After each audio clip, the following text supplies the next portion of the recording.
Okay, the first question, if I understand it, is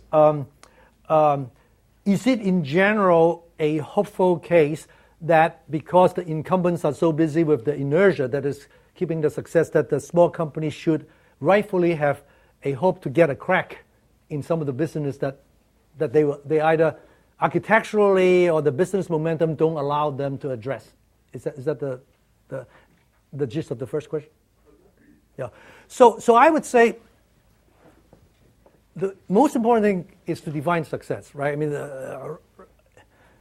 because of our transaction-oriented nature, the short-term oriented nature, because we are in America and in the Silicon Valley, sometimes we focus too much on initial successes, right?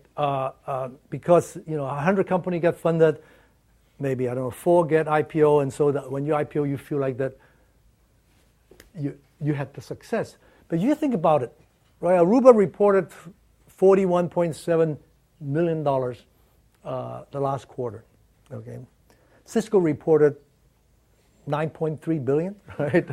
So is it something to celebrate that you can find a $41.7 million crack in a $20 billion environment? To find that crack, there will be many ideas that are available for you to get those crack, right?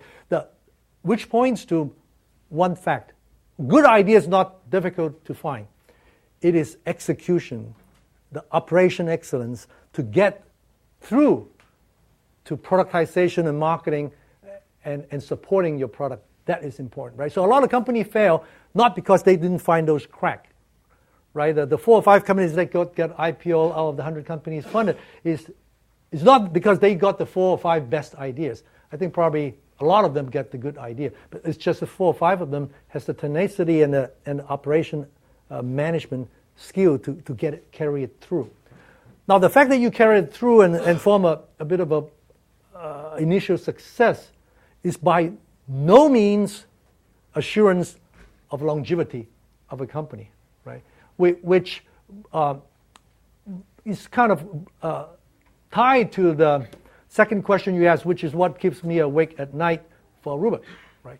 So in my view, in my space of enterprise class network infrastructure for the large companies, the Fortune 500 and Global 2000 companies, a critical mass company in this space is roughly annualized $400 or $500 million, $500 million, I think, and then you can claim that you have established a franchise of some sort. You have created a niche, right, in this, and it can be ongoing. Or else, like I said, the only reason that the big guys let the small guys move along is because they're too busy doing the big things, right?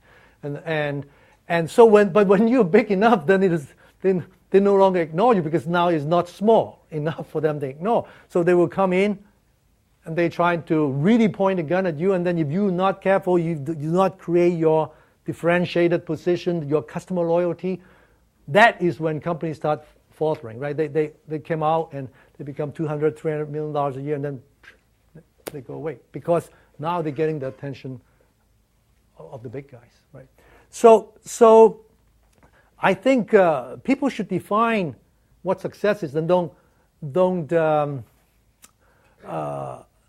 declare arrival too soon, which is for both of my company that I took public, one of my biggest concern is I keep reminding people that basically by going IPO, we have passed the qualifier round. Now we get to play, right? And don't walk around and feeling that we have arrived, and don't put your stock price and your net worth on the screensaver tied to the stock price and so on. And that is equally remaining vigilant and continuing to innovate and continue not to let that space, that the initial success slow you down. Because you think about it, we have now 3,500 customers worldwide, right? Compared to Cisco, I don't know, half a million customers. Now there is a startup behind us that, I could tell you that, as I know, after multiple companies that went around Sand Hill Road having a business plan that's called Aruba Killer, Aruba 2.0, or whatever, all the nice names. They do not have the inertia of the 3,500 customers. So at that scale, my blessing is my curse, right? So how do I not lose my speed relative to the guy who has 500,000 customers, but not continue to use the speed to and agility to innovate? But how do I not let the other guy who has only 50 customers do one to me like I did to the other guy? So so that really is the job that I believe that the board paid me to do.